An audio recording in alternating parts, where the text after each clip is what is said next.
रसूल তুমি আলোক শিখা গহীনা ধারাতে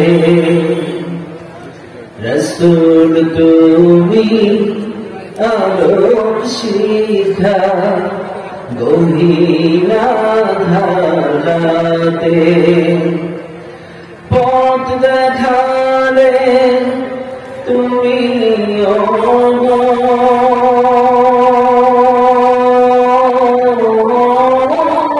পথ দেখালে তুমি সন্দেহ মেটাতে গহীনা ধারাতে दीन इस्लामे मिशन निये एले भुवन माझे सत्यबाणी छड़िए दिले नित्य सकल काजे दीन इस्लामे मिशन নিয়ে এলে ভুবন মাঝে সত্যবাণী ছড়িয়ে দিলে নিত্য সকল কাজে জাহেলিয়াতে মর্মে আঘাত হানলে পরে করলে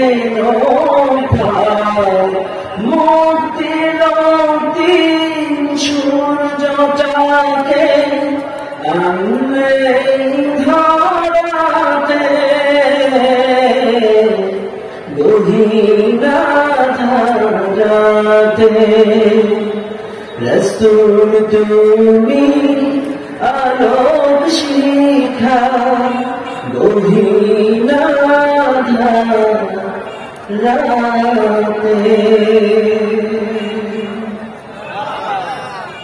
আলহামদুলিল্লাহ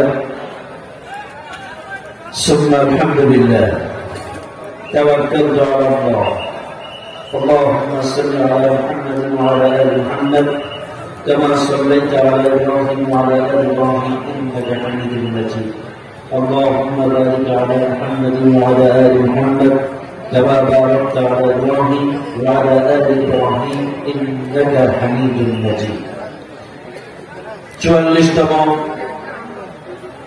থানাঘাটা আমিনিয়া 3 দিনব্যাপী ঐতিহাসিক ওয়াজ মাহফিলে বিশেষ করে আজ সিরাতুন নবী সাল্লাল্লাহু আলাইহি ওয়াসাল্লাম মাহফিলে সুযোগ্য সম্মানিত সভাপতি আজকের মাহফিলে আমন্ত্রিত প্রধান আকর্ষক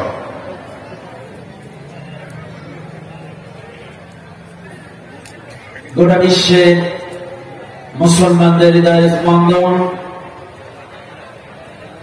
বাংলা ভাষাভাষী সকল মুসলমানদের হৃদয়ের মণিকুঠিয়ে যে জায়গা করে নিয়েছে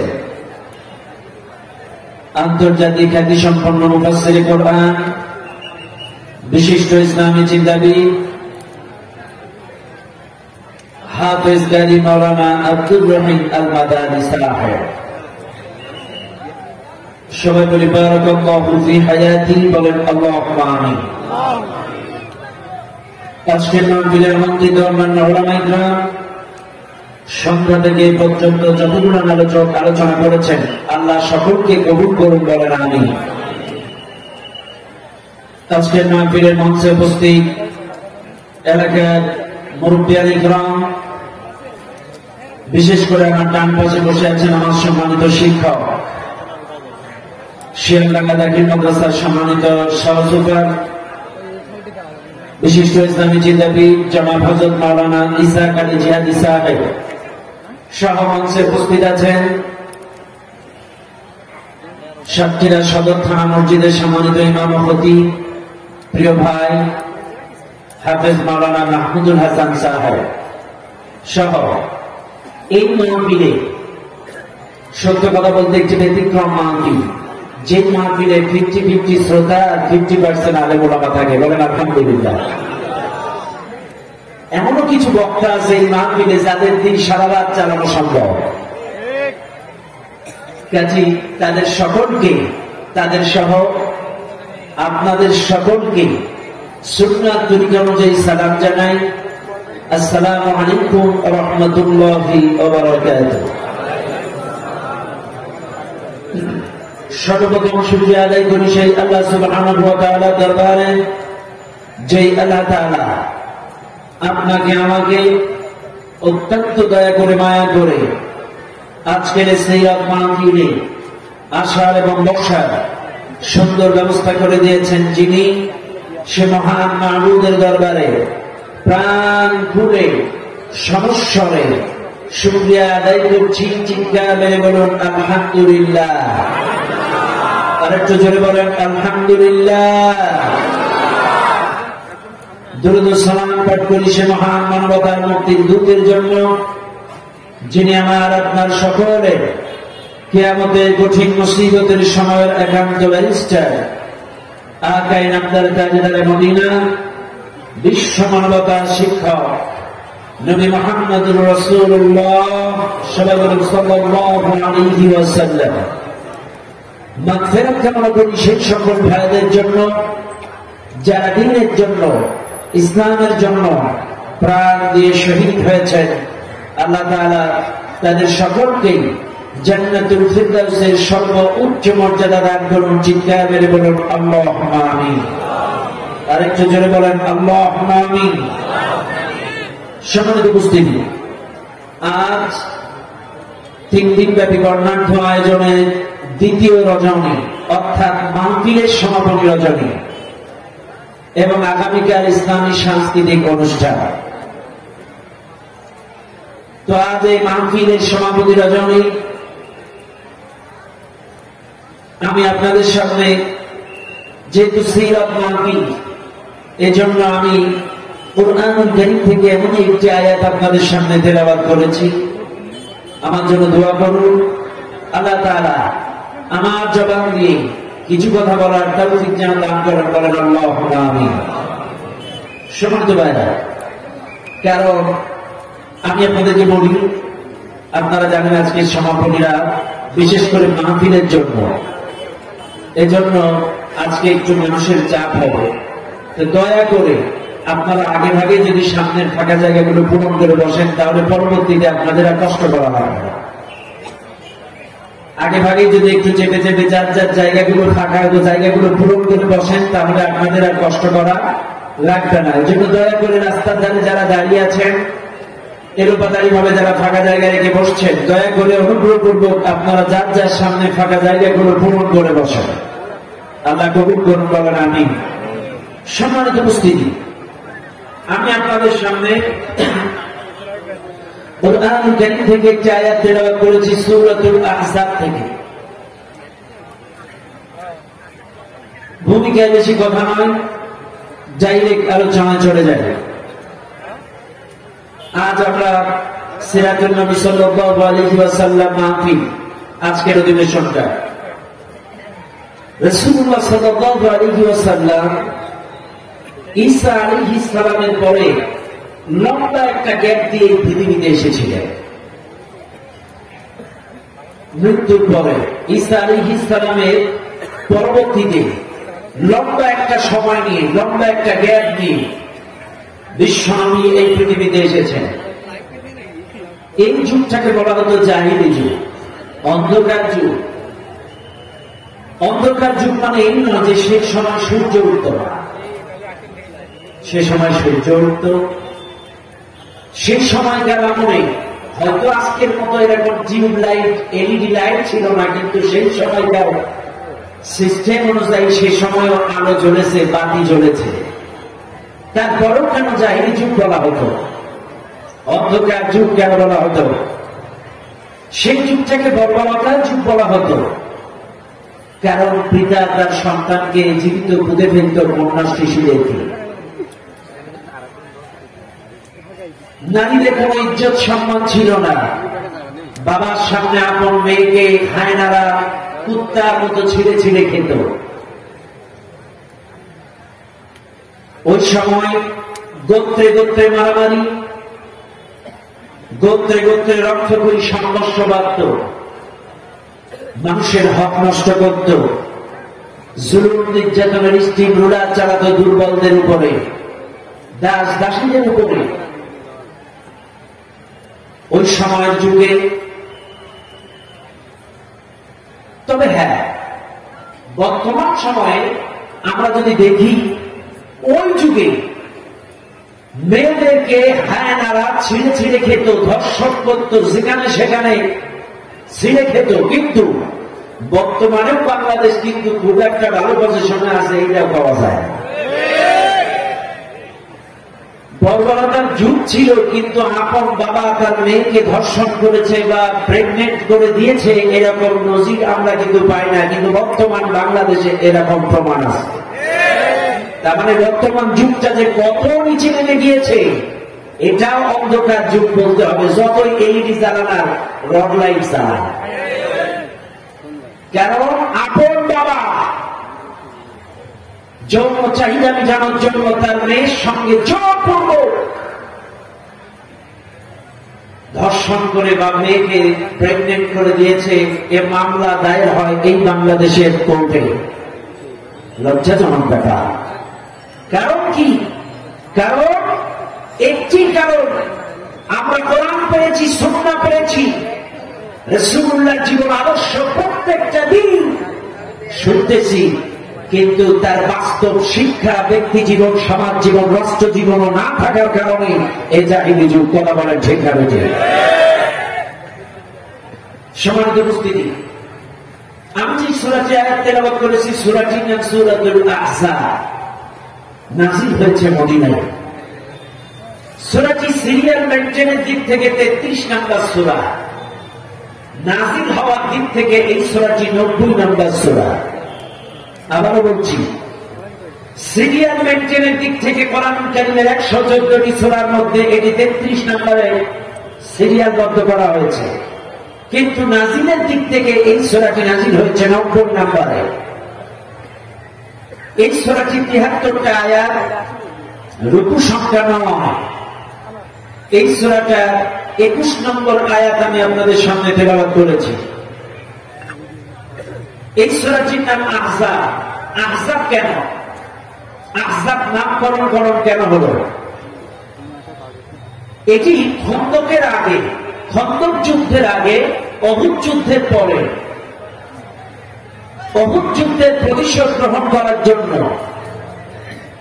উহুদ যুদ্ধের প্রতিশোধ গ্রহণ করার জন্য মুহাম্মাদের বিরুদ্ধে, মদিনার মুসলমানদের বিরুদ্ধে, ইসলামের বিরুদ্ধে প্রতিশোধ গ্রহণ করার জন্য মক্কার কাফেররা সকল গোত্র মিলে একটি জোট করেছিল, মহাজোট।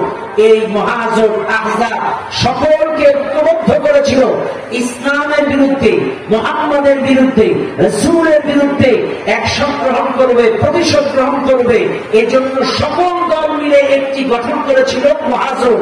এটার নাম ছিল আহজাব। এর মানেই হলো মহাজোট। খন্দক যুদ্ধের আগে, এটার অনেক ইতিহাস, শানে নুজুল লম্বা, কিন্তু আমি লম্বা করবো না, সংক্ষেপে বলছি। খন্দক যুদ্ধে আগে হযরত সালমান ফারসি রাদিয়াল্লাহু তাআলা আনহুর পরামর্শে আল্লাহ রাসূল, এটাকে খন্দক যুদ্ধ বলা হতো। কেন বলা হতো? আল্লাহ রাসূল এই কাফেরদের আক্রমণ সরাসরি যাতে মদিনার মুসলমান এবং মদিনার মুসলমানদের জানমালে ক্ষতি না করতে পারে, ক্ষতি করতে না পারে, এজন্য হযরত সালমান ফারসির পরামর্শে আল্লাহ রাসূল এই মদিনার আগে খাল খনন করেছিল। এজন্য এই যুদ্ধের আরেকটি অন্যতম নাম হলো খন্দক যুদ্ধ। যাই হোক, এটা বেশি লম্বা করবো না। এখন আসুন মূল আলোচনায় চলে যায়। আল্লাহ তাআলা বলেন, লাকাদ কানা লাকুম ফী রাসূলিল্লাহি উসওয়াতুন হাসানাতুন লিমান কানা ইয়ারজুল্লাহ ওয়াল ইয়াওমাল আখির ওয়া যাকারাল্লাহা কাসীরা। সাদাকাল্লাহুল আযীম।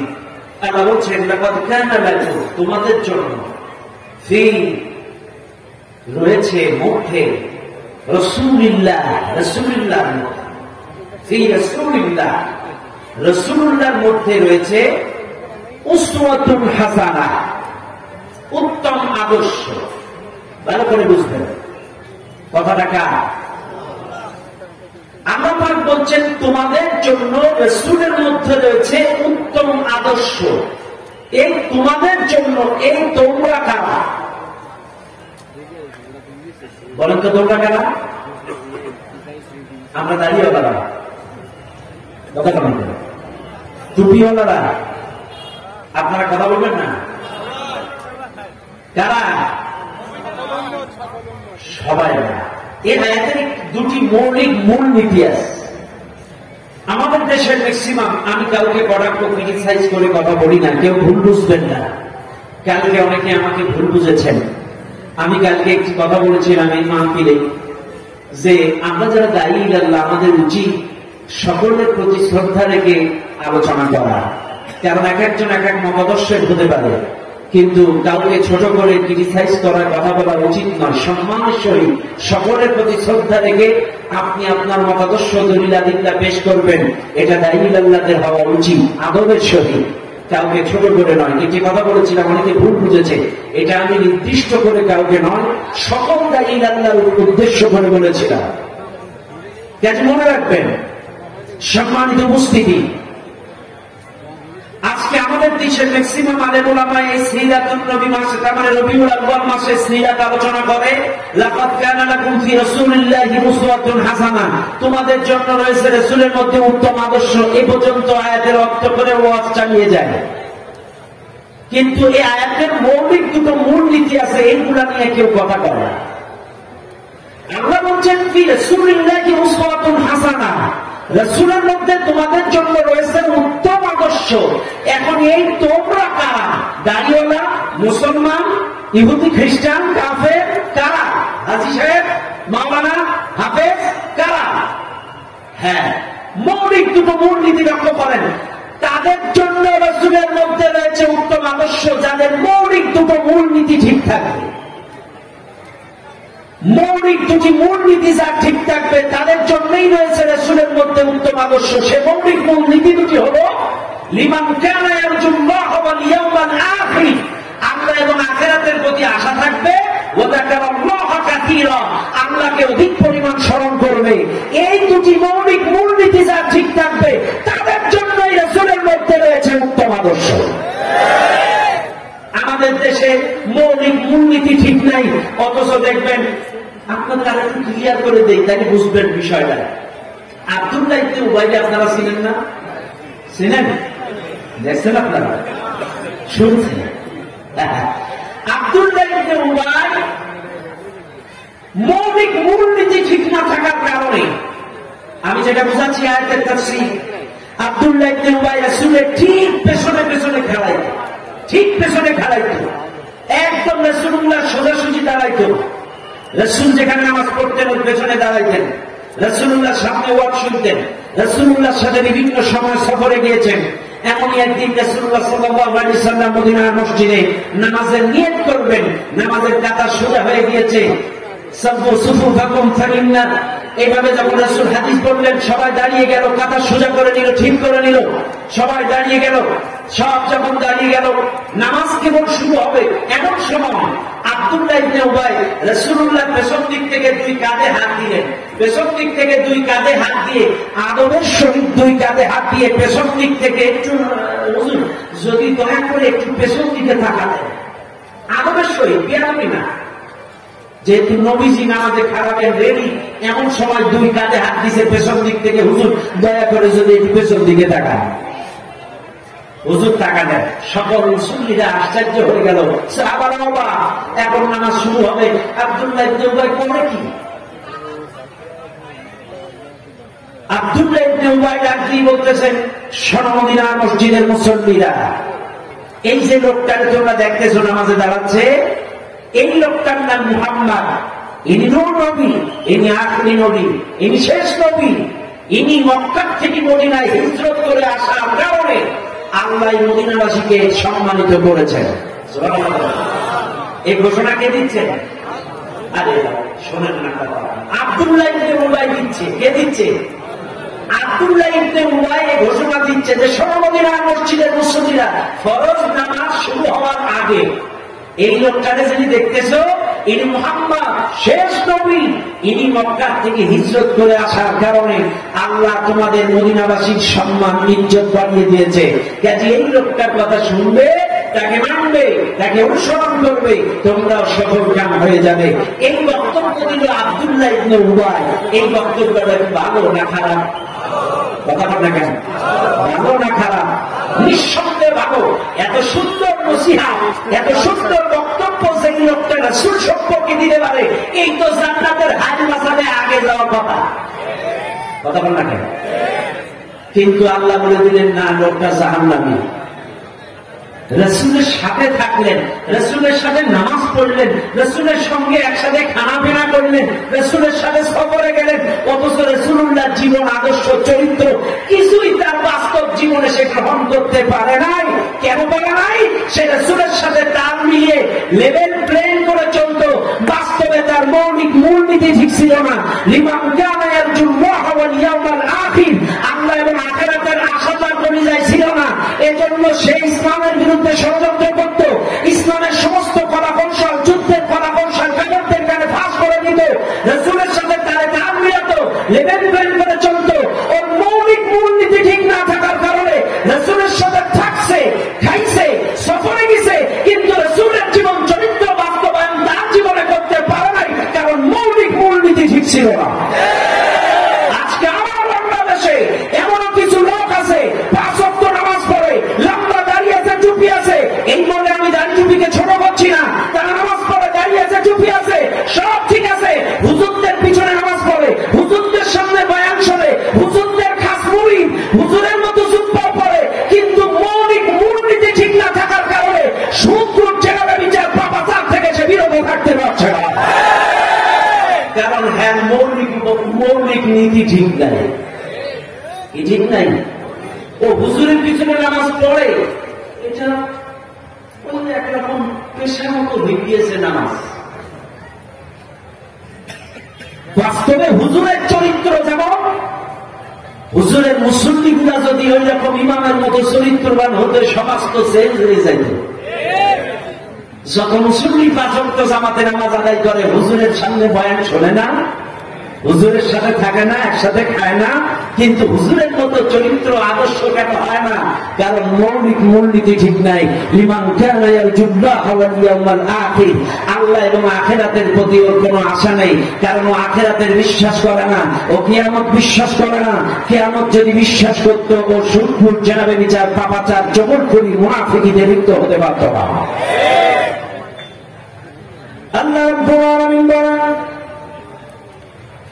আল্লাহ এবং আখিরাতের প্রতি আশা যাদের থাকবে, কিয়ামতে আপনাকে আমাকে দাঁড়াতে হবে, আল্লাহর সামনে হাজির হওয়া লাগবে, আল্লাহর সামনে আপনাকে আমাকে দণ্ডায়মান হওয়া লাগবে, প্রত্যেকটা নিয়ামতের কৈফিয়ত তোমাকে দেওয়া লাগবে। ওয়া ইন তাউদ্দু নি'মাতাল্লাহি লা তুহসুহা, যত নিয়ামত তুমি খাইছো সব কিছু তোমার কৈফিয়ত দেয়া লাগবে, কারণ নিয়ামতের গণনা শেষ করে পারা যাবে না। তুমি গাছ ভরা আম খাইছো, মাঠ ভরা ধান খাইছো, পুকুর ভরা মাছ খাইছো, তুমি 60 বছর পর্যন্ত অক্সিজেন গ্রহণ করেছো, যা কিছু তুমি গ্রহণ করেছো প্রত্যেকটার হিসাব তোমাকে দেওয়া লাগবে, তোমার যৌবনকালের হিসাব দেওয়া লাগবে, তোমার প্রত্যেকটা সেকেন্ডের কৈফিয়ত দেওয়া লাগবে।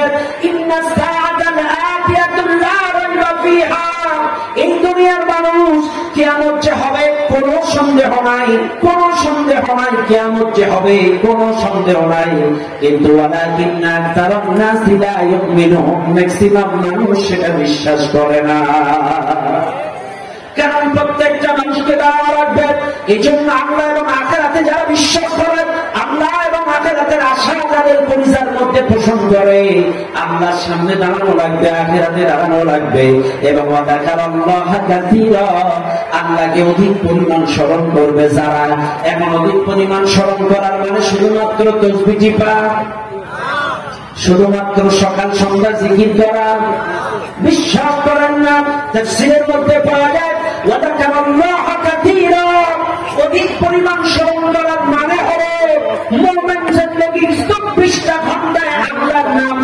বেশি বেশি করা।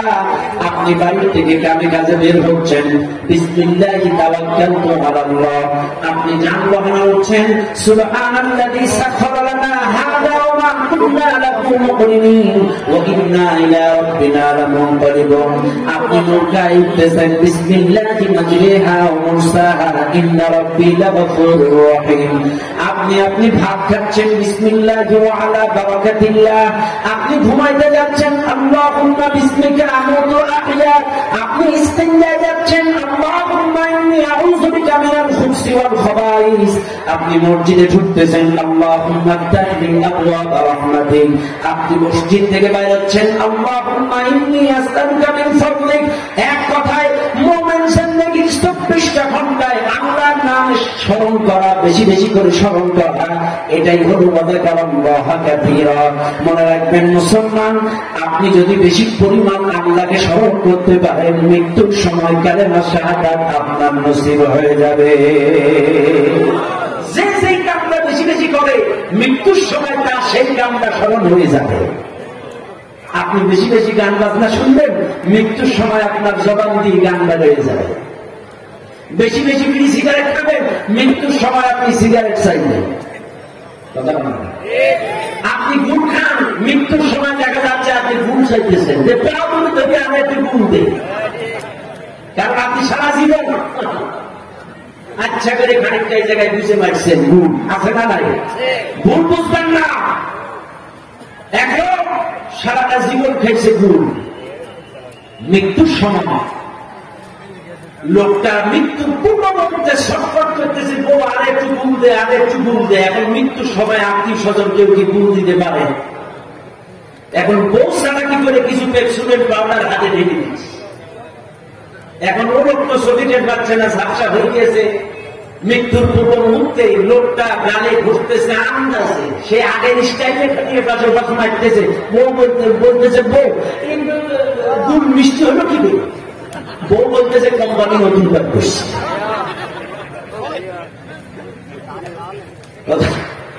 এই জন্য ভাই, বেশি বেশি পরিমাণ যদি আল্লাহকে স্মরণ করতে পারেন, গাড়িতে উঠতে, খাইতে, ঘুমাইতে, ঘুম থেকে উঠতে 24টা ঘন্টায় যদি আল্লাহ জিকির করতে পারেন, সুবহানাল্লাহ, আলহামদুলিল্লাহ, লা ইলাহা ইল্লাল্লাহ, আল্লাহু আকবার। হে ভাই, এমনকি আল্লাহর নাম স্মরণ করার ব্যাপারে হযরতে মা ফাতেমা রাসূলুল্লাহ সাল্লাল্লাহু আলাইহি সাল্লামের বাড়ি গেছে। রাসূল বাড়ি নেই, আব্বা কই ঘরে বাইরে গেছে। মা আয়েশা বলে, মা বসো। মা ফাতেমা বলতেছে, আব্বা আসলে বললেন আমার একজন দাসী লাগবে, গোলাম লাগবে।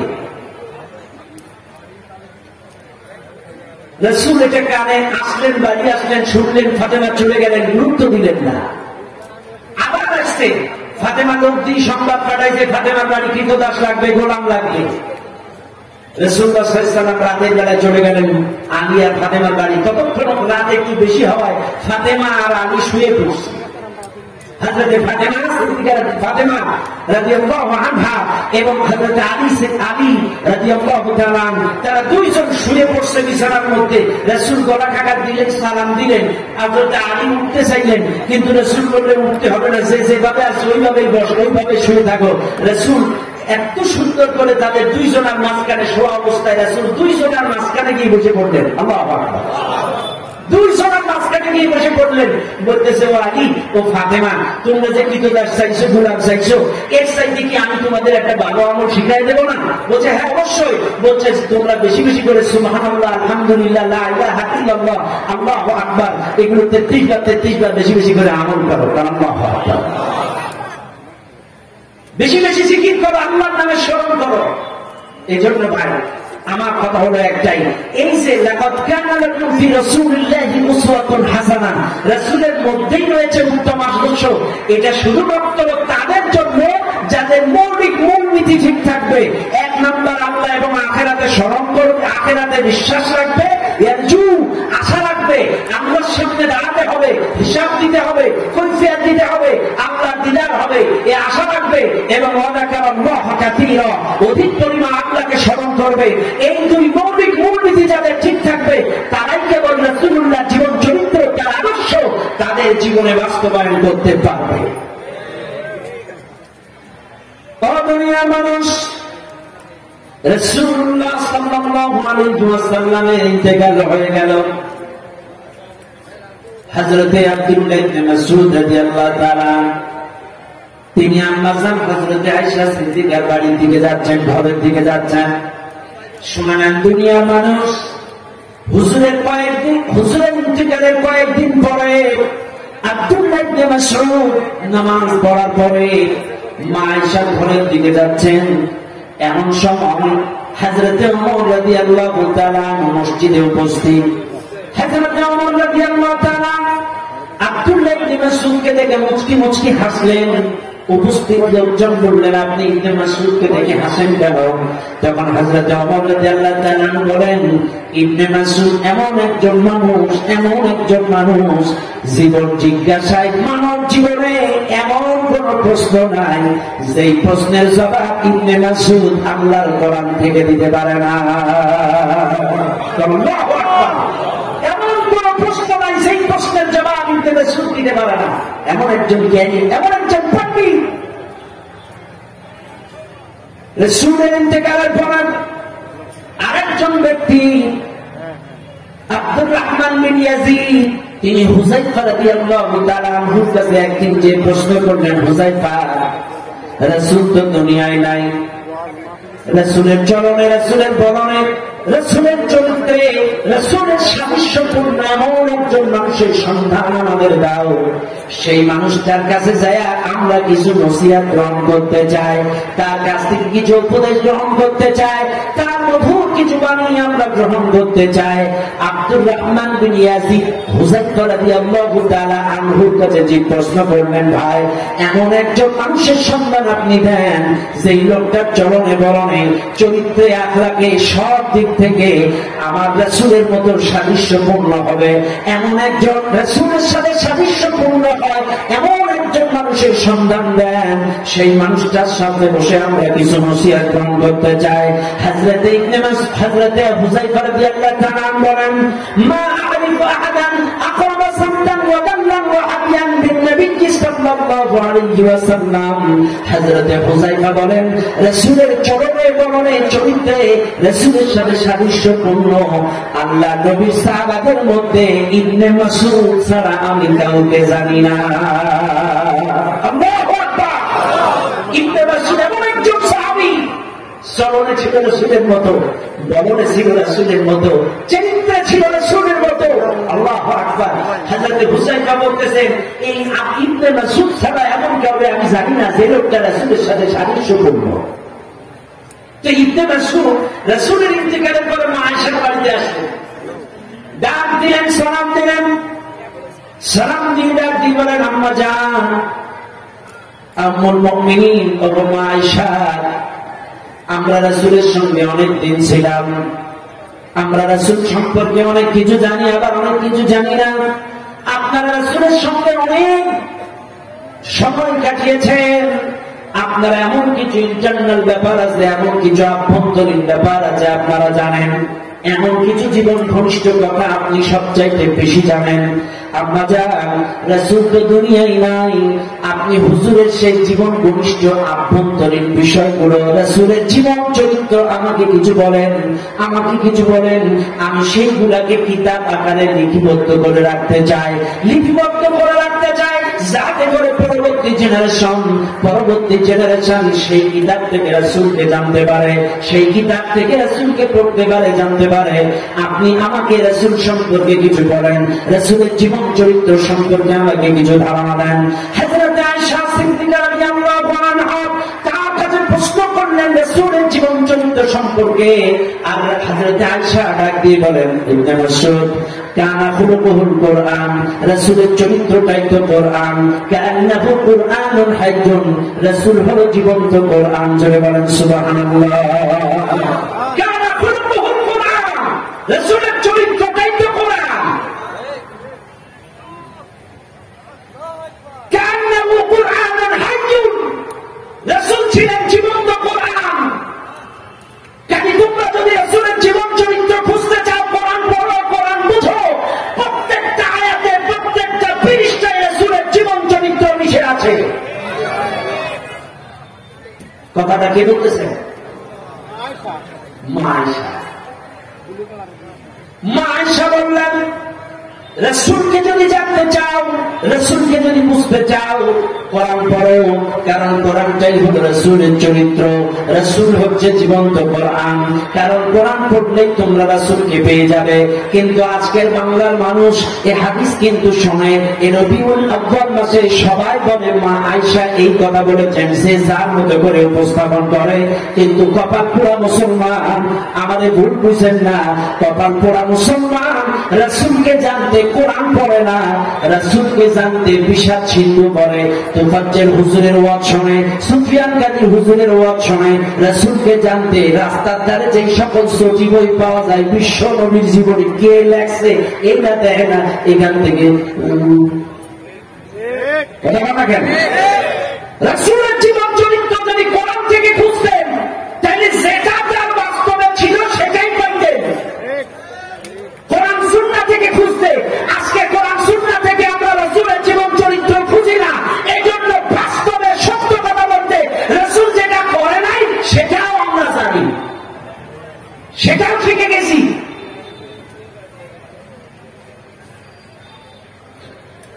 সম্মানিত বাচ্চারা, সম্মানিত উপস্থিতি, এত বড় আয়োজন, অনেক বড় স্পেস, বাজার দিয়ে এত বড় আয়োজন, এত মাহফিল, মহিলা প্যান্ডেল, একটা ছোট্ট বাচ্চা হারিয়ে গিয়েছে, মোহাম্মদ সামির হোসেন, বয়স 10 বছর। বাচ্চারা কান্নাকাটি করছে। আপনারা কেউ যদি বাচ্চাটিকে পেয়ে থাকেন, আপনার মঞ্চে পৌঁছে দিবেন, আর তার গার্জিয়ানদেরকে মঞ্চের কাছে থাকার জন্য অনুরোধ করছি। কেউ যদি বাচ্চাটির সন্ধান জানেন, একটি বাচ্চা মোহাম্মদ সামির কান্নাকাটি করছে, মঞ্চের পাশে তাকে রেখে যাবেন ইনশাআল্লাহ। সম্মানিত ভাইরা, আমরা বিষাদ সিন্ধু সহ বিভিন্ন দুর্বল গ্রন্থ থেকে রাসূলকে জানি, কোরআন থেকে রাসূলের জীবন চরিত্র গ্রহণ করি না।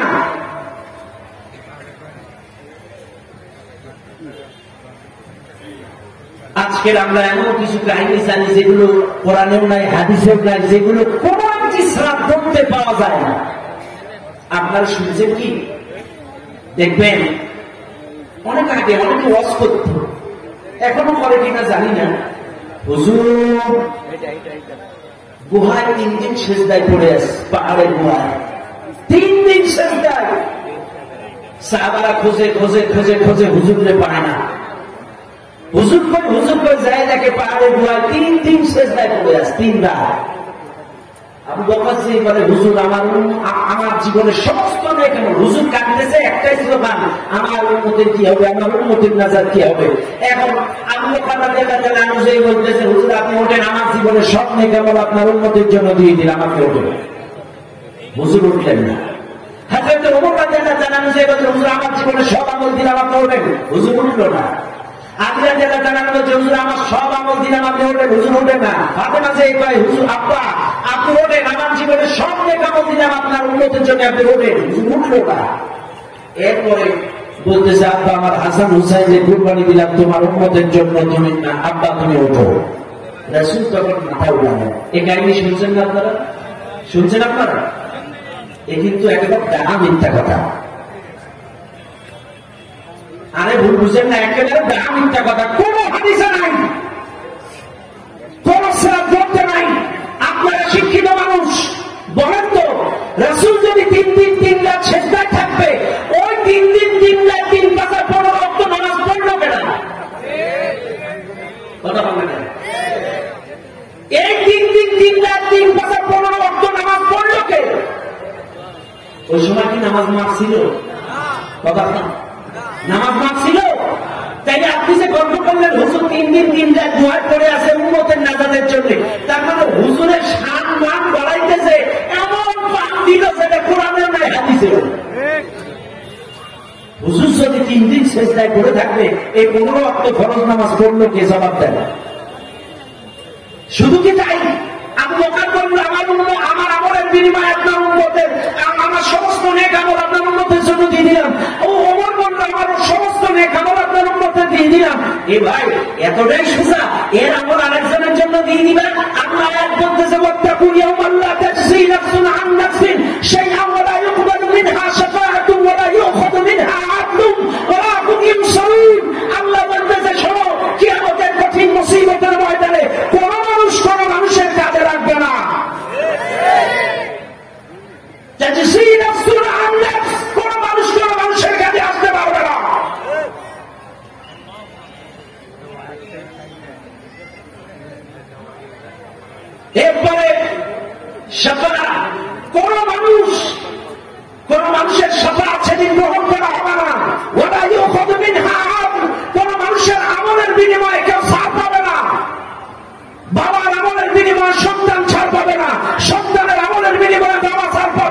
স্বামীর আমলে স্ত্রী ছাড় পাবে না, স্ত্রীর আমলে স্বামী ছাড় পাবে না, কারো আমলে কেউ ছাড় পাবে না।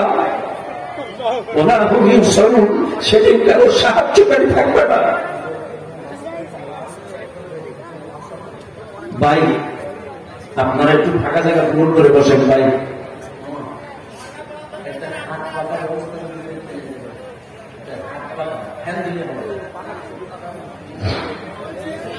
ভাই যদি জায়গা থাকে, অপশন থাকে, একটু দয়া করে চেপে চেপে বসেন। ভাই ভাই মামা এই চেয়ারগুলো মুরব্বী দুইজন যাদের একটু মাজার হাঁটুর সমস্যা তাদের ছাড়া সব ইয়াংগুলো এখানে বসার ব্যবস্থা করে দিন, সব বসাই দেন। যাদের হাঁটু মাজার সমস্যা মুরব্বী গুলো একটু কনসিডার করেন আর সবকটা বসাই দেন, বসাই দেন। বা আপনারা সব এই টেবিলটা সরাই দেন, এই টেবিলটা সরাই দেন।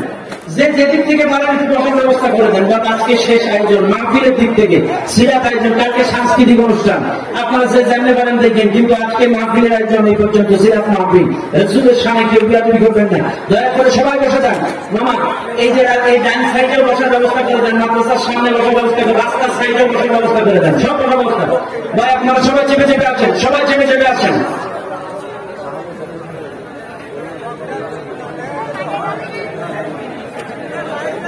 সবাই বসেন, সবাই বসেন।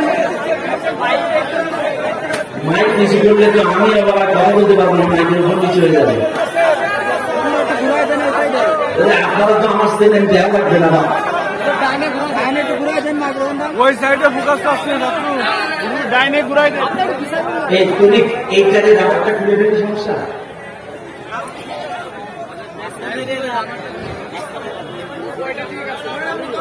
সম্মানিত উপস্থিতি, একটু কষ্ট করেন বাপ, একটু কষ্ট করেন। মিডিয়ারও দরকার আছে। বিজাতিদের এনটিএম ইসলামিক মিডিয়া, সব ইসলামিক ইউটিউব চ্যানেল, এনারা সব এটা ইউটিউব চ্যানেলে দিয়ে দেবে, গোটা বিশ্বের মানুষ দেখবে। কাজে ধৈর্য ধরেন বাবা। সম্মানিত ভাইরা, কথায় কথা বেড়ে যায়, বসেন সবাই, চেপে চেপে বসেন। ও দুনিয়া মানুষ, মনে আছে কোন জায়গায় রাখলাম? কোন জায়গায় রাখলাম? শাফাআত। কেউ কারো সুপারিশ করতে পারবে না, কেউ কারো সাহায্যে আসবে না, কেউ কারো আমলের বিনিময়ে কেউ ছাড় পাবে না। মনে রাখবেন দুনিয়ার মানুষ, আল্লাহর নবী, তার ছোট ফুফু সাফিয়া, তার চাচা আব্বাস, হযরতে ফাতেমা, হযরতে আলী, সকলকে একত্রিত করে বসাইছে, বলে শোনো ও আমার পরিবারের সদস্যরা, তোমরা দুনিয়ায় যা খুশি আমার কাছ থেকে চাই নাও, সম্পদ সম্পত্তি আমি তোমাদের দুনিয়ায় উপকার করতে পারবো, কিন্তু কিয়ামতের ময়দানে আমি কেউ কারোর উপকার করতে পারবো না। ও ফাতেমা, কিয়ামতে আমি তোমার উপকার করতে পারবো না। ও আলী, কিয়ামতে আমি তোমার উপকার করতে পারবো না। ও আমার ছোট ফুফু, কিয়ামতে আমি আপনার উপকারে আসতে পারবো না। ও আমার চাচা, কিয়ামতে আমি কারোর উপকার করতে পারবো না। কাজে যার যার চাওয়া প্রয়োজন দুনিয়ায় চাই নাও, কিয়ামতে আমি কারোর কোনো কাজে আসতে পারবো না, সম্পদ সম্পত্তি দিতে পারবো।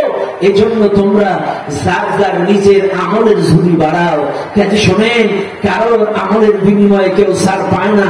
কাজে আমি যে ওই কথাটা বলতেছিলাম যে আবু বকর বলল আমার আমলের আমার আমলগুলো উম্মতের দিয়ে দিলাম, ওমর বলল আমার আমলগুলো আপনার উম্মতের দিয়ে দিলাম, এগুলো সম্পূর্ণ বানানো কথা, এটার কোনো ভিত্তি নাই। এই জন্য মুসলমানরা রাসূলকে যদি জানতে চান, রাসূলকে যদি বুঝতে চান, কোরআন পড়তে হবে, কারণ কোরআনের বিকল্প নাই। কারণ আল্লাহ কোরআন, আল্লাহ পাক ডাক দিয়ে বলেন, কিতাবুন আনজালনাহু ইলাইকা লিতুখরিজান নাসা মিনাজ যুলুমাতি ইলান নূর। আল্লাহ পাক বলেন, এই কিতাব আমি নাযিল করেছি এই দুনিয়ার মানুষদেরকে অন্ধকার থেকে আলোর পথে আনার জন্য, এই দুনিয়ার মানুষদেরকে অন্ধকার থেকে আলোর পথে দেখানোর জন্য। অবাক শোনা, আরেকটা আয়াতে আল্লাহ পাক বলেন, হুয়াল্লাযী বা'আসা ফিল উম্মিয়্যিনা রাসূলাম মিনহুম ইয়াতলু আলাইহিম আয়াতি। আল্লাহ আরেকটা আয়াতের মধ্যে বলেন, আমি আমার নবীজিকে এই দুনিয়ায় পাঠাইছি 4 দফা কর্মসূচি দিয়া। তার প্রথম নম্বর কর্মসূচি হলো আল্লাহ রাসূল, আল্লাহ কোরআন বলেন, আমি রাসূলকে পাঠিয়েছি ফিল উম্মিয়্যিন, হুয়াল্লাযী বা'আসা ফিল উম্মিয়্যিন। ওই জাইলে যুগে মূর্খদের ভিতরে, নিরক্ষরদের ভিতরে আমি আমি রাসূল পাঠাইছি, ওদের মধ্য থেকে রাসূল নির্বাচন করেছি। কাজে আমার রাসূল, আমি রাসূলকে 4 দফা কর্মসূচি দিয়েছি। তার প্রথম নাম্বার কর্মসূচি হলো ইয়াতলু আলাইহিম আয়াতি, নবী তুমি এই দুনিয়ার মানুষদেরকে তেলাওয়াত করে শোনাও, আমার কিতাবটা তেলাওয়াত করে শোনাও। আমার রাসূল যখন অনুমোদন পেয়ে গেলেন, আল্লাহর কাছ থেকে যখন ওয়াদা প্রাপ্ত হলেন, আমার নবী তার পরিবারের লোকজনদেরকে ডাকলেন, মক্কার কাফেরদেরকে ডাকলেন। আল্লাহর নবী তার মায়ের বাড়ির কিছু লোক, বাবার বাড়ির কিছু লোক, চাচার বাড়ির লোক, বিভিন্ন মানুষগুলো একত্রিত করলেন। ডাক দিয়ে বললেন, ও আমার চাচারা, ও আমার মায়ের বাড়ির আত্মীয়রা, ও আমার মক্কাবাসীরা, আমি যদি বলি এই পাহাড়ের কিনারায় লোক লুকায় আছে, তোমাদের মারবে, তোমরা কি কথাটা বিশ্বাস করবে নাকি? তখন সবাই এক বাক্যে স্বীকারোক্তিমূলক জবানবন্দি দিয়েছিল, মুহাম্মদ তুমি তো আল আমিন, তুমি তো সাদিক, তুমি তো সত্যবাদী, কারণ তুমি 40টা বৎসর একটা কথা, মিথ্যা কথাও তুমি বলো নাই, কাজে তোমার কথা আমরা বিশ্বাস করি, তুমি মিথ্যা বলতে পারো না। এমন একজন মহামানব, এমন একজন মহামানবের সিরাত মাহফিল আজকে, এমন একজন নবীর জীবন আদর্শ শুনতে বসেছি। কাফের আবু লাহাব বলতেছে, মুহাম্মদ তুমি তো সাদিক, তুমি তো সত্যবাদী, তুমি তো মিথ্যা কথা বলো না, 40টা বছরে তুমি একটা মিথ্যা কথা বলো নাই। এই মাহফিলে কোন লোক আছেন 40 ঘন্টা মিথ্যা কথা বলেন না? একটু হাত তুলে দেখাতে পারবেন? 40 ঘন্টা মিথ্যা কথা বলিনি। আল্লাহু আকবার, আলহামদুলিল্লাহ, আলহামদুলিল্লাহ। 40 ঘন্টা মিথ্যা কথা বলেছি, বলে নাই এমন লোক হয়তো হাতে গোনা 2-1 পাওয়া যাবে। অথচ কাফের সার্টিফিকেট দিচ্ছে, মুহাম্মদ তুমি 40টা বছর কোনদিন মিথ্যা কথা বলো নাই, তুমি যা বলবে আমরা বিশ্বাস করবো। এবার রাসূল বলেন, ইয়া আইয়ুহান নাস কুলু লা ইলাহা ইল্লাল্লাহ, ঘোষণা যখন দিলেন, মেনে নাও মক্কার মানুষেরা, হে মানুষ সকল, এ আমার গোত্রের মানুষেরা, লা ইলাহা ইল্লাল্লাহ পড়ে নাও। তখন আবু লাহাব পায়ের কাছ থেকে পাথরের টুকরা তুললেন, তুলে তাক রাসূলের দিকে ছুঁড়ে মারলেন। কেউ কেউ বলেছেন রাসূলের দিকে তাক করলেন, মেরে বলতেছে তাব্বাল্লাহু লাকা ইয়া মুহাম্মদ, ধ্বংস হবে মুহাম্মদ। আজকে এই মাহফিলের জনগণ ভালো করে শুনে নেন, ভালো করে শুনে নেন। আল্লাহ রাসূল কোরআনের দাওয়াত, দ্বীনের দাওয়াত দিতে গেল, বিনিময়ে কাফের পাথর ছুঁড়ে মারল, আর আমরা দাওয়াত দিতে যাই।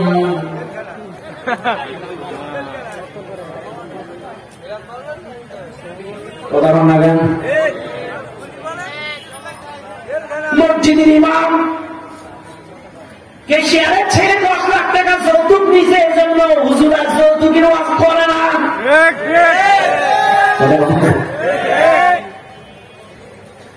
সেক্রেটারি ঘুষ খায় বলে ঘুষের ধারেও যায় না, সভাপতির ছেলে ঘুষ খায়, একটা কথাও বলে না।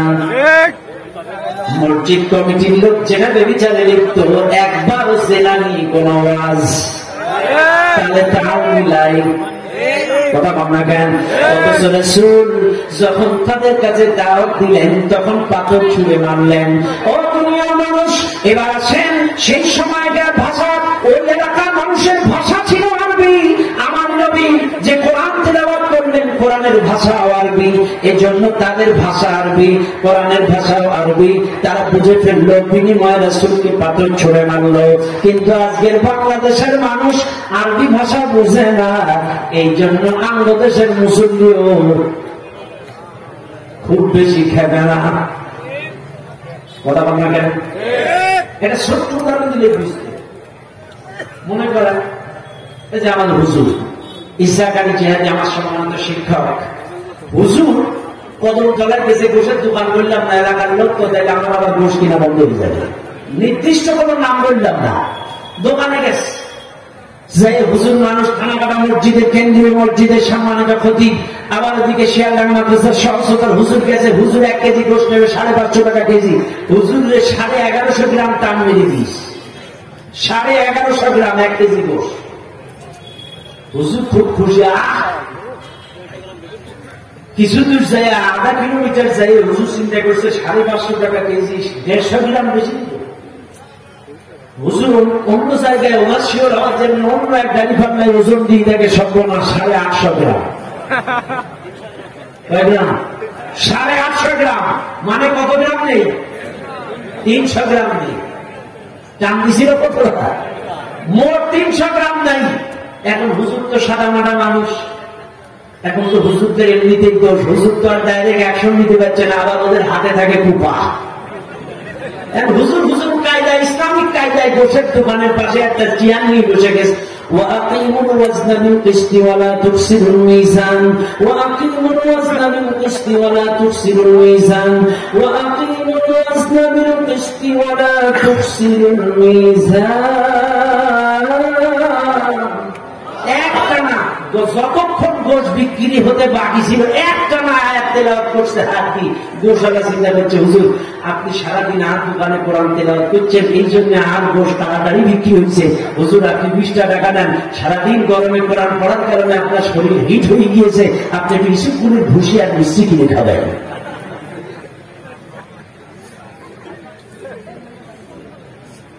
হুজুর আজকে যেহেতু গোশ শেষ, পরের দিন সকালে হুজুর এসে আবার একই জায়গায় চেয়ার নিয়ে বসছে। এবার ওই আয়াতটা একবার পড়ে, এর অর্থ একবার পড়ে। কালকে তো খালি তেলাওয়াত, আর আজকে তেলাওয়াত করতেছে আকিমুল ওয়াজনা বিল কিসতি ওয়ালা তুকসিরুল মিজান।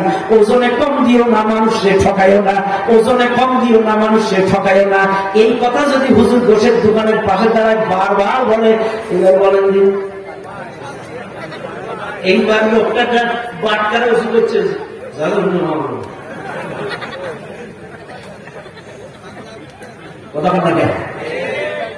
গতকালকে তেলাওয়াত করছে একটা পর্যন্ত, হুজুরের 20টা টাকা দিছে, কারণ ও বোঝে নাই কি পড়ছে।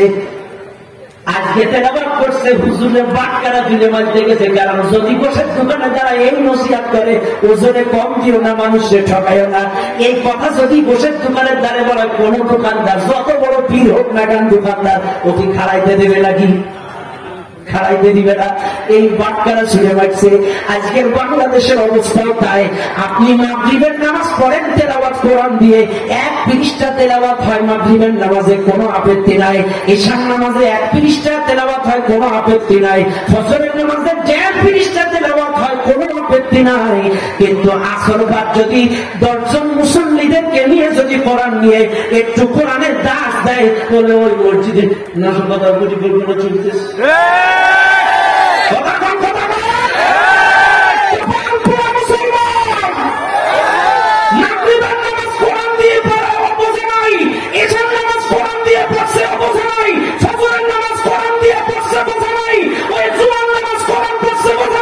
কিন্তু আমরা যদি আসর বা কোরআনের দাস দেই, তালিম দেই, ও বলে এই যেন সমাধান পরিকল্পনা এটাকেই ধ্বংস হবে, কোনো ঠেকাতে পারবে না।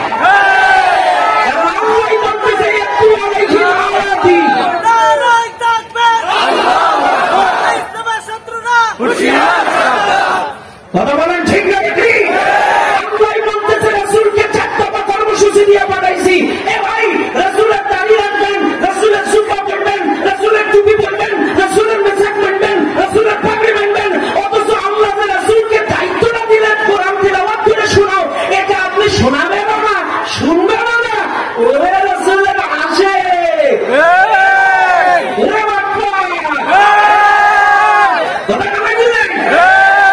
তোমার দাড়ি আছে, টুপি আছে রাসূলের মতো, পাগড়ি আছে রাসূলের মতো, জুব্বা আছে রাসূলের মতো, অথচ রাসূল যে কর্মসূচি নিয়ে আসে কোরআন তেলাওয়াত করে শোনাও, হয়তো তুমি শুনবে না, আমরা শোনাবে। তুমি আসে কি রাসূল? কষ্ট পাইতেছেন আপনারা? কথা বল না, কষ্ট পাইতেছেন আপনারা? আমার কথায় কষ্ট নিয়েন না। আমি একটু বলি, যেহেতু এলাকার মানুষ, রাগ করার কোনো কায়দা নেই। ঠিক আছে ভাই, আজকে উঠার কায়দা নেই তো, এখনো পেছনে বক্তা, মাঝখানে থাকলে লাভ। মনে করেন শীতকালে একটা কম্বলের মাঝখানে যদি 3 জন শোন, বলে তো মাঝখানের লোকের লাভ না লাভ?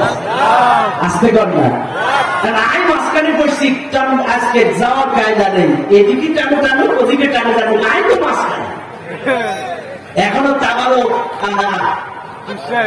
আব্দুল রহিম মাদানী ভাইয়ের চেহারা তো মালটা মতো, আলহামদুলিল্লাহ। যেই চেহারা আছে ঠোক, আমি চিন্তা করি আল্লাহকে অন্যরকম করতে গিয়ে গাজায় হয়ে গেল। আমার খুব মহাপতের মানুষ, আল্লাহ কবুল করে গেল। আমি যাই হোক, আব্দুর রহিম মাদানী ভাইয়ের পরে আমাদের আশেক, আমাদের আকাদের, আমাদের মুরব্বী আল্লামা শরীফুল আমিন হুজুর আছেন, দোয়া করবেন।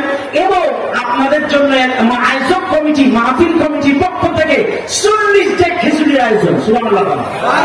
আজকের প্রধান অতিথি হলো তাবারক, আমরা সব বিশেষ অতিথি, ঠিক আছে কিনা? কেন প্রধান অতিথি না নিয়ে, বক্তব্য না নিয়ে কেউ যাবেন না ইনশাআল্লাহ।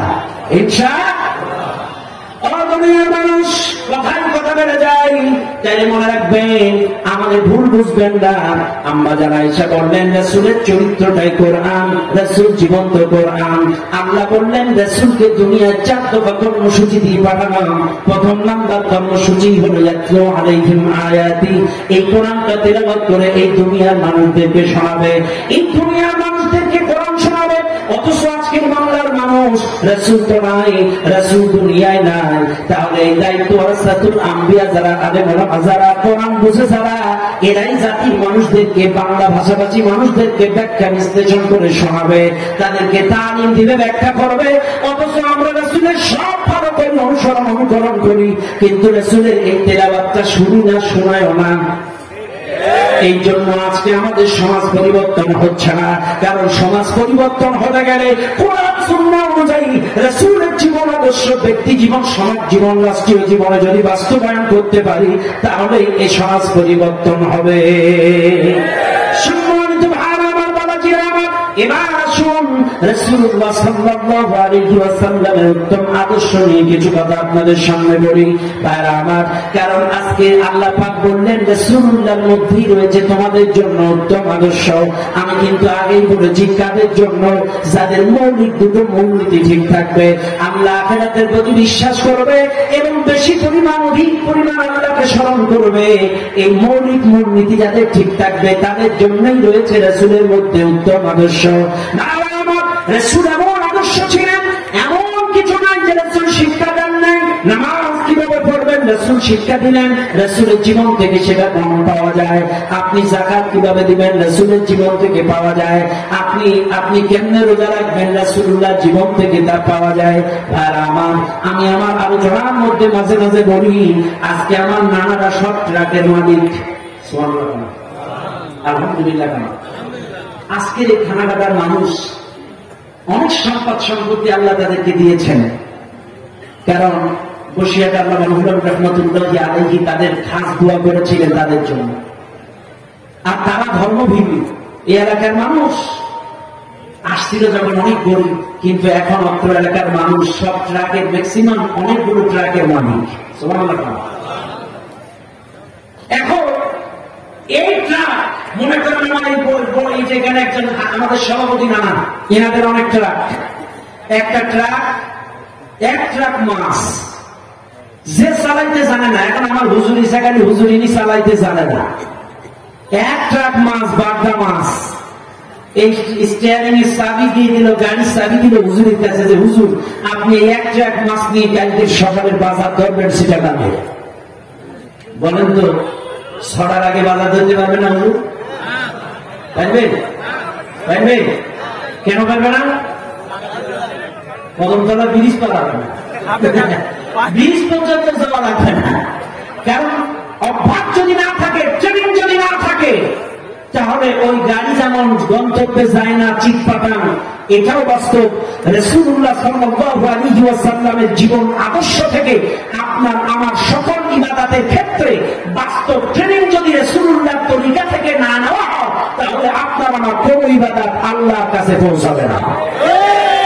রাসূলুল্লাহর জীবন আদর্শ থেকে আমাদের ট্রেনিং নিতে হবে, রাসূলের তরিকা মোতাবেক খাইতে হবে, দেখতে হবে, নামাজ, রোজা, হজ, যাকাত, দিন দাওয়াতের প্রচার মাধ্যম রাসূল যেভাবে দাওয়াত দিয়েছে রাসূলের তরিকা মোতাবেক আপনাকে আমাকে দিতে হবে। রাসূলুল্লাহ জীবন থেকে ট্রেনিং গুলো নিতে হবে, তাহলে সকল ইবাদত আল্লাহর কাছে যাবে। আর যদি রাসূলের মতো ট্রেনিং না হয়, কোন ইবাদত আল্লাহর কাছে যাবে না। এখন আসেন রাসূলুল্লাহর জীবন আদর্শ থেকে আজকে আমি একটু একটু করে আপনাদেরকে ধরিয়ে দেই। কারণ দুনিয়ার মানুষ মনে রাখবেন, আমার আল্লাহ বলেন ইয়া আইয়ুহান নাবিয়্যু إنا أرسلناك شاهدا ومبشرا ونذيرا وداعيا إلى الله بإذنه وسراجا منيرا قال الله أكبر আল্লাহ পাক বলেন আমার নবীকে পাঠিয়েছি এই পৃথিবীর মানদণ্ড হিসাবে, এই পৃথিবীর একটা মডেল হিসাবে, সাক্ষীদাতা হিসাবে আমি আমার রাসূলকে পাঠিয়েছি। সুসংবাদদাতা রূপে আমার রাসূলকে পাঠিয়েছি এই দুনিয়ার মানুষদেরকে কোরআনের আলোকে সুসংবাদ তাদের কাছে পৌঁছে দেওয়ার জন্য, এবং পাঠিয়েছি তাদেরকে ভয় দেখানোর জন্য, জাহান্নামের ভয়, আখিরাতের ভয় তাদেরকে দেখানোর জন্য পাঠিয়েছি।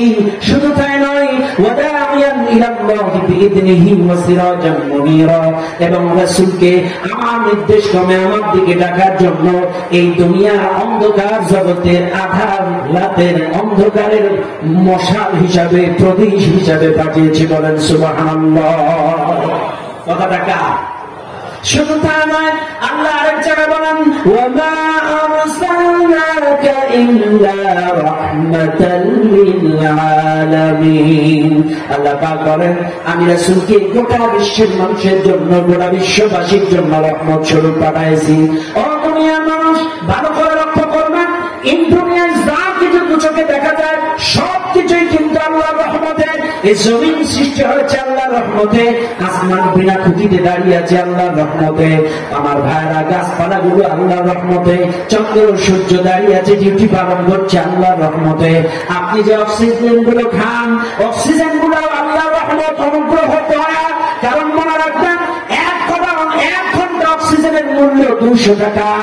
এইবার কোন হসপিটালে যদি আপনার আত্মীয় স্বজন ভর্তি থাকে, 24টা ঘন্টা যদি অক্সিজেন নেয়, অক্সিজেনের মূল্য হয় 4800 টাকা। আর যদি হসপিটালটা একটু ভালো মানের হয়, তাইলে অক্সিজেনের বিল আরো বেড়ে যায়। এইবার আপনারা বলেন, 60 বছর, 70 বছর, 80 বছর ধরে এত কিছু অক্সিজেন আল্লাহ যে আপনাদের ন্যাচারাল অক্সিজেন দিচ্ছে, একটা দিনও তো কোন ফেরেশতা আমাদের কাছে এসে বলল না, রে আল্লাহর বান্দা, এই 60 বছরে এত কিছু অক্সিজেন খাইছস, আগে বিল দে তারপরে মর। বুঝছে নাকি? কয় নাই? তাইলে এটাও কিন্তু আল্লাহর রহমত, আল্লাহর রহমত, অনুগ্রহ। কিন্তু শোনান জানান, কোন রহমতের ব্যাপারে আল্লাহ চূড়ান্ত ঘোষণা দেন নাই, কোন রহমতকে আল্লাহ চূড়ান্ত বলেন নাই, কিন্তু আমার রাসূলকে আল্লাহ চূড়ান্ত ঘোষণা দিয়ে দিলেন।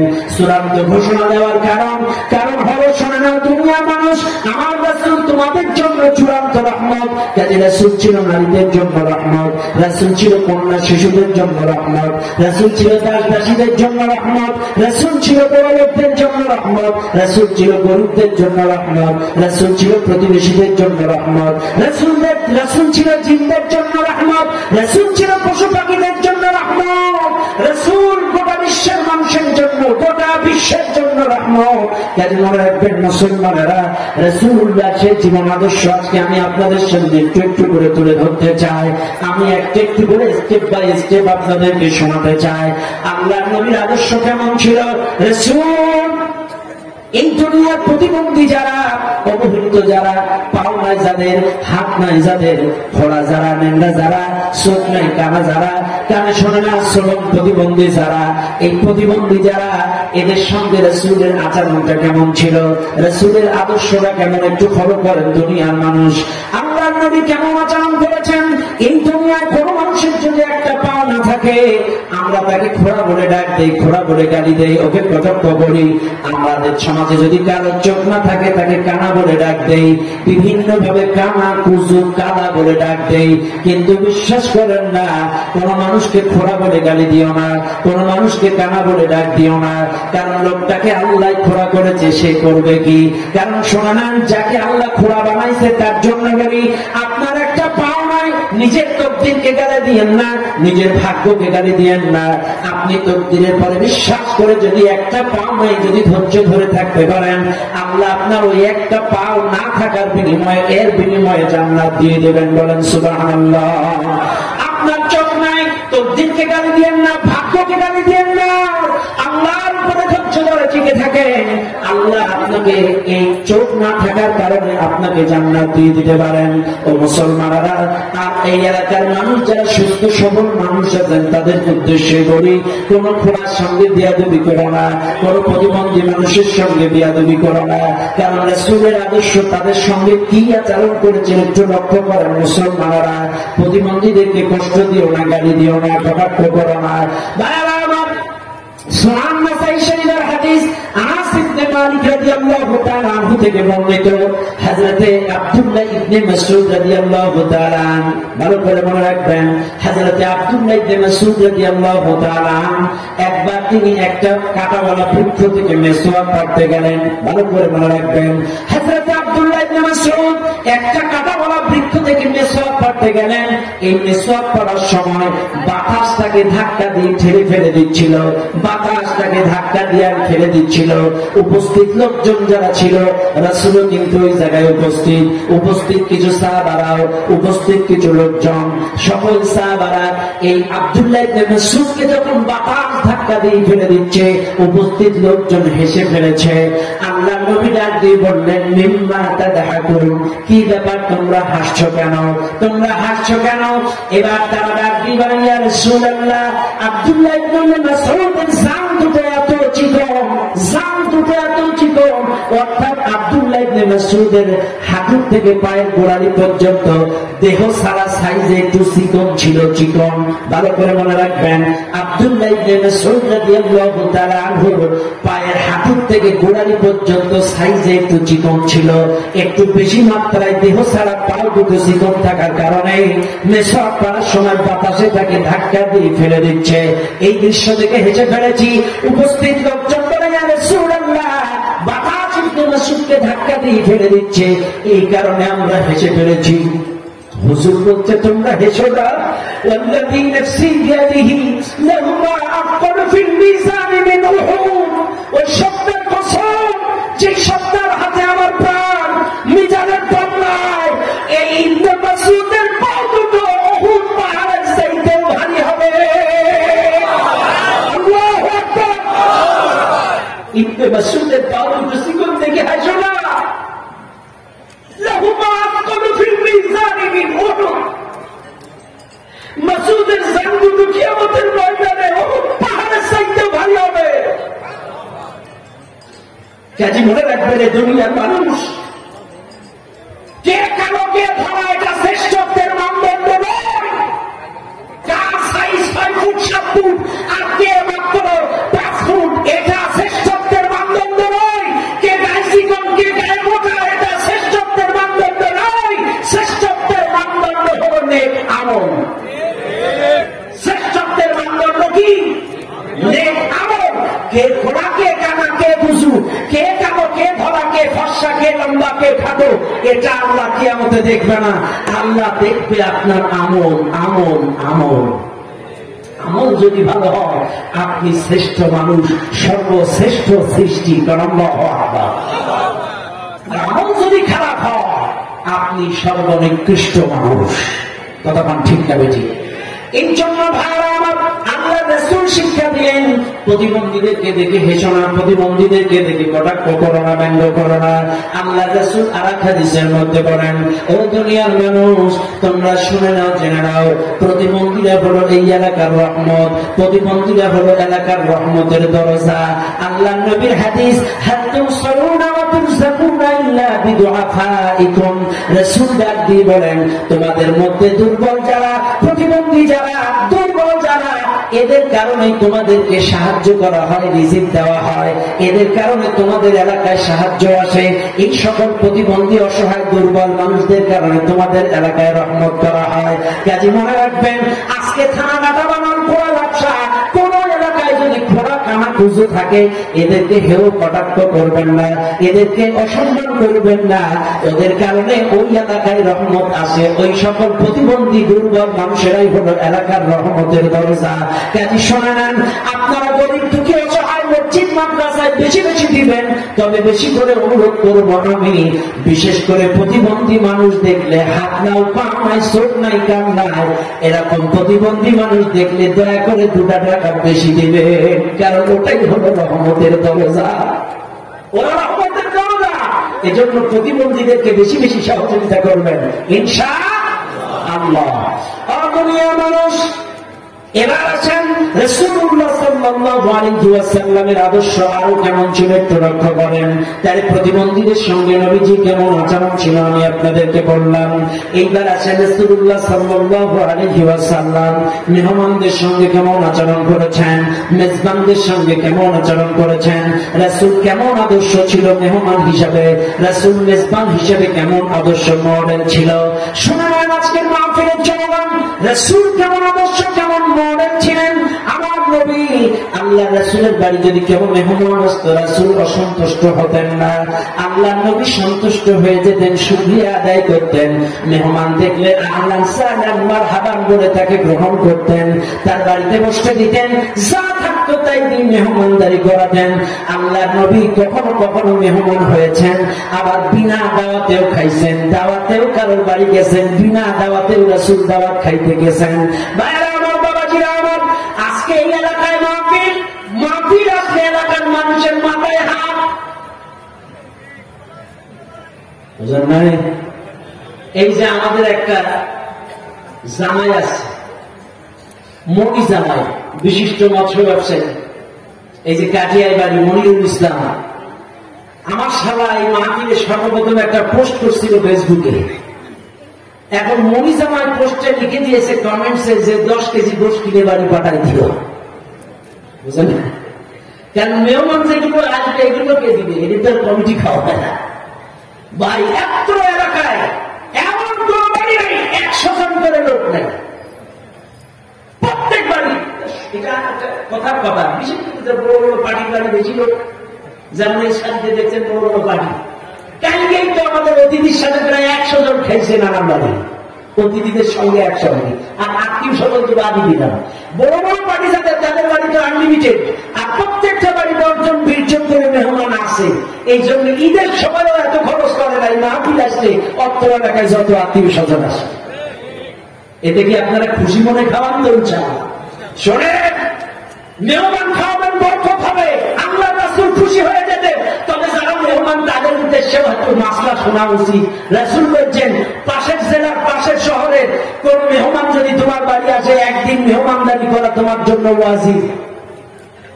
3 দিন পর্যন্ত মেহমানদারি করা নফল। 3 দিনে অতিরিক্ত যদি কোন মেহমান তার বাড়ি থাকে আর বাড়িওয়ালা যদি হাসি মুখে মেহমানদারি করে তাহলে সেটা সাদাকা। আর মেহমান যদি মেজবানের অনিচ্ছায় যদি অতিরিক্ত থাকে, বাড়িওয়ালা যদি অসন্তুষ্ট হয়, তাহলে মেহমান যত বড় হাজি হোক ও গুনাহগার হবে। 3 দিনের অতিরিক্ত আত্মীয়ের বাড়ি, তাই বলে জামাই যারা চিন্তা করছেন 14 দিন করে থাকে শ্বশুর বাড়ি যাবে ভাই। জামাই মানে তো ছেলে, এটা কোনো ব্যাপার না। তার মানে আমরা ভাই জায়েজ করে নিলাম আর কি। মনে রাখবেন, তবে হ্যাঁ রাসূলের হাদিস 3 দিনের বেশি থাকা ঠিক নয়, বাড়িওয়ালা অসন্তুষ্ট হয়। এই জন্য 3 দিনের বেশি থাকবেন না। 1 দিন পর্যন্ত মেহমানদারি করা ওয়াজিব, 3 দিন পর্যন্ত নফল। খাওয়াবেন আলহামদুলিল্লাহ, কোনো সমস্যা নাই। তাইলে আসেন রাসূল কিভাবে মেহমানদারি করেছেন, আসেন আমরা সেগুলো। রাসূল শুধু মেহমানদারি মুসলমানদের করেছেন তা না, রাসূলের বাড়ি কিন্তু কাফেররাও মেহমান হয়েছে। এই মেহমান রাসূলের বাড়ি হয়েছে কাফেররাও। আজকে আমরা হিন্দু, মুসলিম, খ্রিস্টান বিভিন্ন ধর্ম নিয়ে বিভিন্ন গুন্ডামি, মারামারি, সন্ত্রাসী, বিভিন্ন কায়দায় আজকে দাঙ্গা হাঙ্গামা, সাম্প্রদায়িক দাঙ্গা। যদিও আজকে আমাদেরকে এখানে বলা হচ্ছে প্রশাসনের পক্ষ থেকে যে খবরদার এগুলো বিষয় নিয়ে কথা বলে উত্তেজিত করবেন না। বিশ্বাস করেন, আমরা কারোর বিপক্ষে বলছি না, শুধু বলছি বাংলাদেশের সীমারেখায় 18 কোটি মুসলমান, বাংলাদেশের 90% মুসলমান, 10% অন্য ধর্মের মানুষ। বিশ্বাস করুন, আমরা বাইরের দেশে যখন যাই আমরা সচক্ষে দেখি বাংলাদেশের মুসলমানদের কাছে হিন্দু, খ্রিস্টান, বৌদ্ধ দিনের মধ্যে কুসুম যেমন নিরাপদ, চোখের মধ্যে মনি যেমন নিরাপদ, পুকুরের মধ্যে পানি যেমন পানির মধ্যে মাছ যেমন নিরাপদ, বাংলাদেশের মুসলমানের কাছে হিন্দু, খ্রিস্টানরা তার চাইতে বেশি নিরাপদ। এই যে আমাদের এখানে হিন্দু পাড়া আছে পাশে, এই হিন্দুরা তো দেখলেই সালাম দেয়, সুবহানাল্লাহ বলেন। আমাদের তাপস দাদা আরে আল্লাহ মাফ করুন, তাপস দাদা, খুব মনে পড়ে রে ভাই, তাপস দাদা দেখলেই সালাম দিত। তাপস দাদার হোটেলে অত্র এলাকার হাফিজিয়া মাদ্রাসা 2, 3টা 5টা পর্যন্ত ছেলে লজিং রাখত। হিন্দু মানুষ, আমাদের সাথে কি রিলেশন ছিল? যদি একবার টেলিফোনে বলতাম দাদা মাদ্রাসার একটা ছেলে লজিং হচ্ছে না, আপনি একটু খাওয়ান, দাদা এক বাক্যে হ্যাঁ হুজুর পাঠায় দেন, 1 জন 2 জন কোনো সমস্যা নেই। কি সম্প্রীতি, কি মহব্বত ছিল আমাদের। কাজে শোনেন, হিন্দু মুসলিম ভাই ভাই আমরা মিলেমিশে থাকি, এটা রাসূলের আদর্শ। কাফেররা রাসূলের বাড়ি মেহমান হয়েছে, প্রমাণ নেন। সুনান নাসাই হাদিস, এক কাফের রাসূলের বাড়িতে আসে দাওয়াত খাইতে রাতের বেলায়, রাসূল হাসি মুখে গ্রহণ করলেন। তৎকালীন সময়ে ওই সময় ওই জায়গায় বিশেষ করে মক্কা মদিনার প্রধান খাদ্য ছিল দুধ আর খুরমা খেজুর। প্রধান খাদ্য কি ছিল? দুধ আর খুরমা খেজুর প্রধান খাদ্য। তো রাসূলুল্লাহ সাল্লাল্লাহু আলাইহি সাল্লাম বললেন, সাহাবারা এদেরকে দুধ দহন করে খাওয়াও, আর এই মেহমানকে খেজুর খাওয়াও, দুধ খাওয়াও। এই মেহমানটাকে ঘরের মধ্যে বসায়া দুধ, একটা ছাগল থেকে দুধ দহন করে খাওয়ালেন, পেট ভরে নাই। আর একটা ছাগলের দুধ দহন করে আনাইছে, পেট ভরে নাই। আর একটা ছাগলের দুধ দহন করে খাওয়াইছে, পেট ভরে নাই। আর একটা ছাগলের দুধ দহন করে খাওয়াইছে, পেট ভরে নাই। একে একে 7টা ছাগলের দুধ খাওয়াইছে আর খেজুর খাইছে। 7টা ছাগলের দুধ খেয়ে ফেলছে। সারা রাত রাসূলের বাড়ি মেহমান ঘুমাইছে, লোকটা কাফে। সকালবেলায় লোকটা রাসূলের আতায়াত মেহমানদারি আপ্যায়ন দেখে সকালবেলায় লোকটা ইসলাম কবুল করছে। এবার রাসূল বললেন, একে আবার দুধ খাওয়াও। সাহাবারা মেসেজ থেকে দুধ দহন করলেন। একটা দুধ খেয়েই ওর পেট ভরে গেছে, আর খাইতে পারে না। সুবহানাল্লাহ। রাসূল উপস্থিত সাহাবীদেরকে ডেকে কয়, দেখছো কাফেরে খায় 7 পেটে আর মুমিন খায় 1 পেটে। সুবহানাল্লাহ। কাফেরে খায় 7 পেটে, মুমিন খায় 1 পেটে। কারণ কাফের যখন খায় ও বিসমিল্লাহ কয় না, আল্লাহর নাম নেয় না, এজন্য বরকত হয় না, ওর সাথে শয়তানের ভাগ বসায়। এই জন্য 7টা ছাগলের দুধ খেয়ে ফেলছে।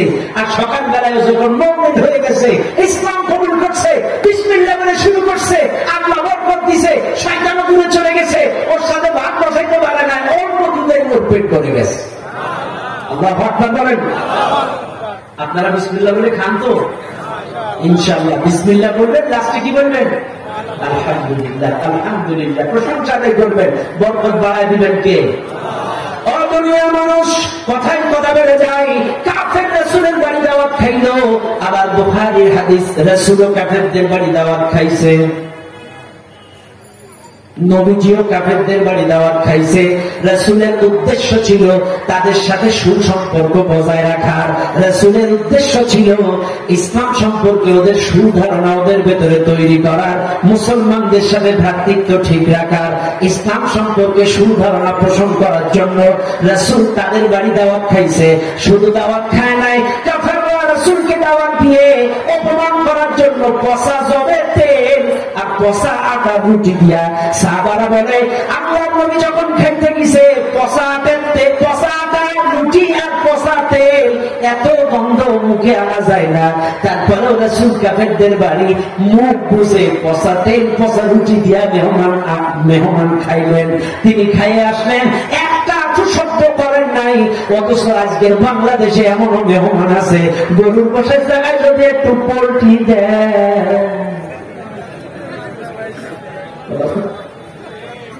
যার যেমন আর্থিক অবস্থা ভালো সে তো সেরকম মেহমানদারি করবে। আর আছে পোল্ট্রির টাকা, আর গরুর গোশ কেমনে খাওয়ায় তা? অনেক মেহমান কিন্তু মাইন্ড করে, অনেক জামাইও রাগ করে যে আজ গেলাম এতদিন ধরে দিল পোল্ট্রি গোশ। পচা আটা রুটি আর পচা তেল দিয়ে কাফেরদের বাড়ি থেকে খাইছে, কোন সমস্যা নাই। কি সুসম্পর্ক ছিল কাফেরদের সাথে। শোনেন, এখানে এতগুলো মিডিয়া সব কথা সব জায়গায় বলতে নেই, তার কারণে বলে দিতেছি ভাই, রাসূলুল্লাহ কাফেরদের সাথে এত সুসম্পর্ক ছিল। অনেক সময় প্রয়োজন দেখিলে রাসূল কাফেরদের কাছ থেকে টাকা হাওলাত নিছে। সহিহ হাদিস। আমি কিন্তু এক পক্ষ কথা বলছি, আমি বোঝানোর জন্য বলছি। রাসূলুল্লাহ সাল্লাল্লাহু আলাইহি ওয়াসাল্লাম কাফেরদের কাছ থেকে হাওলাত নিল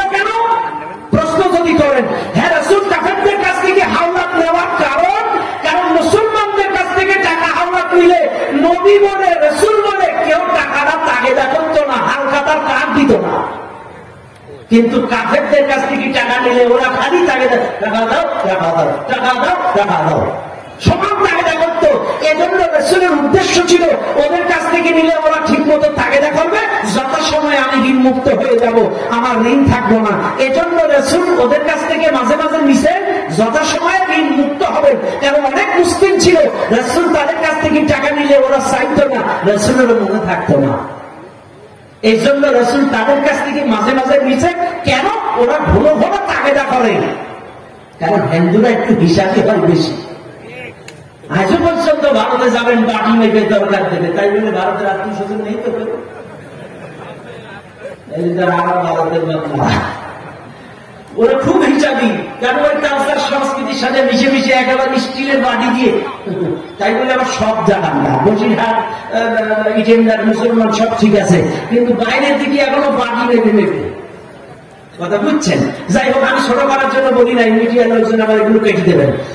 ইন্ডিয়ায় যাওয়া আমার বাবাজিরা আমার লক্ষ্য করুন, আমার নবীর কি সুসম্পর্ক ছিল কাফেরদের সাথে, ইহুদিদের সাথে, হিন্দুদের সাথে। আল্লাহ নবী সাল্লাল্লাহু আলাইহি ওয়াসাল্লাম, আল্লাহ নবী বিশ্ব নবী মসজিদুন নববীতে যখন এক ইহুদি উঠে দরদর করে পশ্চিম দিক ফিরে প্রস্রাব করা শুরু করলো, পশ্চিম দিক ফিরে প্রস্রাব করা যখন শুরু করলাম, উপস্থিত হযরতে আলী, উপস্থিত অন্যান্য সাহাবী, সাহাবারা তো রেগে টকবকে ফায়ার। হুজুর, সাহাবারা বলতেছে হুজুর একে মেরে দেব নাকি, কিন্তু হুজুর বললেন না, সাহাবারা তোমরা ধৈর্য ধরো, এই ইহুদিটার প্রস্রাব ক্লিয়ার হতে দাও। প্রস্রাব ক্লিয়ার হয়ে গেল, রাসূল ইহুদির পথে চলে গেলেন। বাবা তোমার নাম কি? বাবা তুমি কোন ধর্মের মানুষ? বলে আমি ইহুদি ধর্মের মানুষ। বলছে বাবা এই মসজিদটা আল্লাহর ঘর, এটা পবিত্র ঘর, এখানে আমরা ইবাদত করি, নামাজ পড়ি। ও বাবা আমরা মুসলমান যদি তোমাদের গির্জায় যায় যদি মন্দির অপবিত্র করে দেয়, গির্জা যদি অপবিত্র করে দেয়, নাপাক করে দেয়, তাইলে তুমি কি করতে, কি করবা? তখন ইহুদি বলতেছে হুজুর আমাদের গির্জায় যদি এমনটা কেউ করে, এক কোপে গদ্দান নামায় দেব, এক কোপে নামায় দেব। রাসূল বলছে বাবা তোমার বিচার অনুযায়ী তোমার গির্জায় তোমার মন্দিরে কেউ যদি প্রস্রাব পায়খানা করে, এটা যদি হত্যাদণ্ড অপরাধ হয়, মৃত্যুদণ্ড অপরাধ হয়, ফাঁসিযোগ্য অপরাধ হয়, তাইলে তুমি তো আমাদের মসজিদে প্রস্রাব করেছ, তাইলে এটাও তো হত্যাযোগ্য অপরাধ। তোমার বিচার অনুযায়ী তুমি এখন হত্যার আসামি। কিন্তু বাবা মুসলমান রক্তপাতে বিশ্বাসী নয়, এরা অন্যায় ভাবে কাউকে হত্যা করে না। বাবা যাও, আল্লাহর রাস্তায় মাফ করে দিলাম, এমন কাজটা কখনো আর করবে না। ইহুদি ডাক দিয়ে বলে ইয়া রাসূলুল্লাহ আপনার সহানুভূতি দেখে, আপনার আদর্শ দেখে, কথা দেখে, আপনার কথা দেখে আমি খুশি হয়ে গেলাম। কারণ আমি হত্যাযোগ্য আসামি হওয়ার পরেও, ফাঁসির যোগ্য আসামি হওয়ার পরেও আপনি আমাদের মাফ করে দিলেন। আপনাদের আদর্শ ছেড়ে, আপনাদের ব্যবহার ছেড়ে, চরিত্র ছেড়ে ইয়া রাসূলুল্লাহ আমি ফিরে যাব না। আমাকে কালেমা পড়ায় দেন লা ইলাহা ইল্লাল্লাহু মুহাম্মাদুর রাসূলুল্লাহ সাল্লাল্লাহু আলাইহি ওয়াসাল্লাম। শুধু তা নয় আমার ভাইরা, এখানেই শেষ নয়। আমর ইবনুল আসের ঘটনা অনেক লম্বা, কিন্তু সেদিকে আমি যাব না। শুধু বোঝাতে চাই আজকে ইহুদিদের সাথে রাসূলের কেমন আচরণ ছিল, হিন্দুদের সাথে রাসূলের কেমন আচরণ ছিল, কাফেরদের সাথে রাসূলের কেমন আচরণ ছিল। ও মুসলমানেরা, আজকে আমাদের সুসম্পর্ক, তবে যে বাজারা ফায়দা লুটার চেষ্টা করছে, যে বাজারা মসজিদের মধ্যে গতকালকে আমাদের প্রধান অতিথি চেয়ারম্যান নজরুল ইসলাম সাহেব উনিও বলে গিয়েছেন এটা কোন মুসলমান সহ্য করতে পারে না। এই যে মুসলিম মন্দিরে কোরআন রাখছে মূর্তির পায়ের কাছে, এটা কোন মুসলমান সহ্য করতে পারে না। যার শরীরে বিন্দু মাত্র রক্ত আছে এটা মেনে নিতে পারে না। মনে রাখবেন মুসলমানরা, তাই আজকে আমরা বলতে চাই হিন্দু মুসলিম কোন ভেদাভেদ নাই, কিন্তু যারা মন্দিরের কোরআন রাখলো আর হিন্দুদের মন্দিরে আগুন দিল, এরা যে বাছাই করে হোক এদের ফাঁসির কাছে ঝোলানো লাগবে। ঠিক না?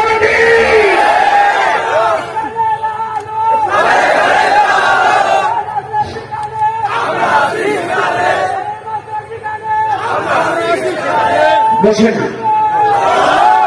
হিন্দু মুসলিম কোন গন্ডগোল বাংলাদেশে নাই, সাম্প্রদায়িক কোন ঝগড়া আমার দেশে নাই, কিন্তু কোন এক পক্ষ আমাদের মধ্যে